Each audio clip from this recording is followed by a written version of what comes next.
चा दौरा होता शेवटच्या टप्प्यात निवडणूक आली आणि त्याचा दौरा होता कसा फायदा होईल या निमित्ताने? नाही 100% शिंदे साहेब जेव्हा जेव्हा जिल्ह्यात येतात त्यांच्या सभेचा फायदाच महायुतीला होतो आणि आज मोठ्या प्रमाणामध्ये तुम्हाला ही सभा मोठ्या उत्साहामध्ये पार पाडताना तुम्हाला दिसेल. मोठ्या संख्येने लोक तिथे उपस्थित राहतील, उत्स्फूर्तपणे लोक तिकडे येतील आणि एक कार्यकर्त्यांमध्ये जोश आहे. शिंदे साहेबांचा एक क्रेज आहे महाराष्ट्रामध्ये आणि नक्की त्या सगळ्या विषयांचा फायदा महायुतीच्या या सगळ्या उमेदवारांना होईल. जिल्हा परिषद पंचायत समितीला माझ्या मनामध्ये खात्री आहे.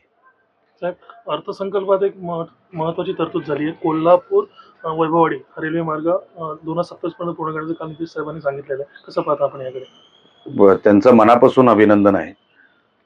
पालकमंत्री नितेश राणे यांनी अनेक वर्षांपासून हा पाठपुरावा सातत्याने चालू ठेवला, त्याला यश मिळालं. त्याबद्दल त्यांचं मनापासून कौतुक आणि अभिनंदन.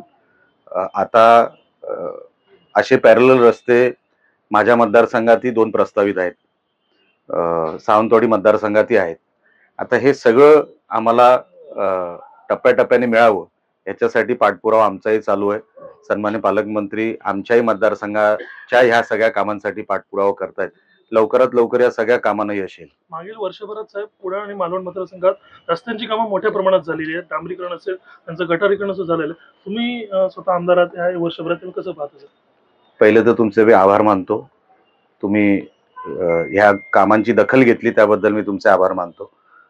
माझा जो काही निवडणुकीला शब्द होता किंवा जे मी कमिटमेंट लोकांना दिलं होतं की मागच्या 10 वर्षाचा जो बॅकलॉग आहे तो मला भरून काढायचा आहे आणि रस्त्यांचं जे जाळं आहे, रस्त्यांचा जो आराखडा आहे आणि विकास कामांचा जो काही बॅकलॉग आहे तो मला भरून काढायचा असल्यामुळे सातत्याने मंत्रालय स्तरावर पाठपुरावा जिल्ह्याच्या प्रशासनाबरोबर डीपीडीसी असेल, डीपीओ असतील, कलेक्टर असतील, त्यांच्यासोबत आमच्या मीटिंग आणि सर्व स्तरावर आम्हाला सकारात्मक प्रतिसाद मिळाल्यामुळे महायुतीचं सरकार पैशाने कुठेच कुठल्या आमदाराला कमी पडत नाही आणि मोठं योगदान सन्मान्य शिंदे साहेबांचं आहे, सन्मान्य फडणवीस साहेबांचं आहे. अजितदादा होते, अजितदादांनी खूप मोठ्या प्रमाणामध्ये पैसा मला दिला. मी सगळ्यांचे आभार मानतो, पण अजून हे काम संपलंय असं मला हे म्हणण्याचं कारण नाही. अजून भरपूर कामं करायची आहेत. एका वर्षामध्ये जर आपण हे सगळं करू शकतो म्हणजे एक फार मोठी स्पेस अजून शिल्लक राहिलेली आहे, ती भरून काढायची आहे. ती येणाऱ्या 4 वर्षात मी भरून काढायचा 100% प्रयत्न करेन. संजय राऊतांनी काल एक वक्तव्य केलंय, त्यांनी असं म्हटलंय की अजितदादांचा पक्ष हा पवार आणि पाटीलांचा राहिला नाही, तो आता गुलाम झालाय अमित शहाचा, असं म्हटलंय. मी का उत्तर देऊ अशा व्यक्तीच्या स्टेटमेंटला? माणूस आता गेलाय म्हणजे अजितदादा आता जेमतेम काहीतरी 3-4 दिवस झाले, त्यावर तरी राजकारण करू नका. त्यांच्या आत्म्याला जरा शांती मिळू द्या. हे सगळे विषय नंतर बोलता येत नाही का? काय घाई लागली तुम्हाला? कुठले तर्क लावताय तुम्ही?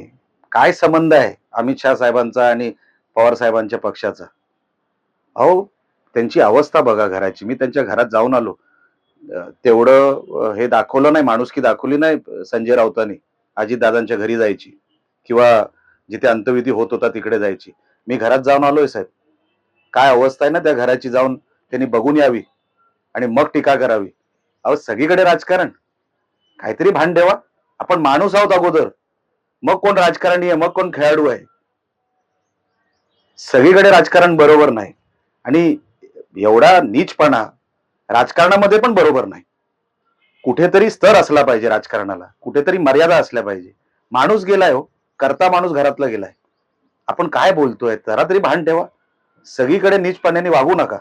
बरोबर नाही, महाराष्ट्राच्या कल्चरसाठी पण बरोबर नाही. ही काय महाराष्ट्राची संस्कृती नाही. राज्यसभेमध्ये काल त्यांनी एक असाही उल्लेख केलाय की अजित पवारांच्या विमानामध्ये भाजपच्या भ्रष्टाचाराची फाईल होती. म्हणून मी तुम्हाला बोललो ना, सगळीकडे राजकारण करणं बरोबर नाही. ते उद्या काही म्हणू शकतात. त्या माणसाला काय आहे का कोणाचं, त्यांना काय फिलिंग आहेत काय कुठल्या कोणाच्या कुटुंबाबद्दल? मी त्या माणसाच्या प्रश्नांना उत्तर का देऊ आणि कुठली फाईल कुठले आहे कुठे आहे हे संजय राऊतांना कोण सांगून करताय का? पण तुमच्या समोर ते काय जे पुढी सोडतात ना, ते तुम्ही रोजच्या रोज बोलता. त्यांना वाव मिळतो. तुम्ही वावच देऊ नका अशा माणसाला. दोन दिवसात महाराष्ट्र विसरेल आहे संजय राऊताला.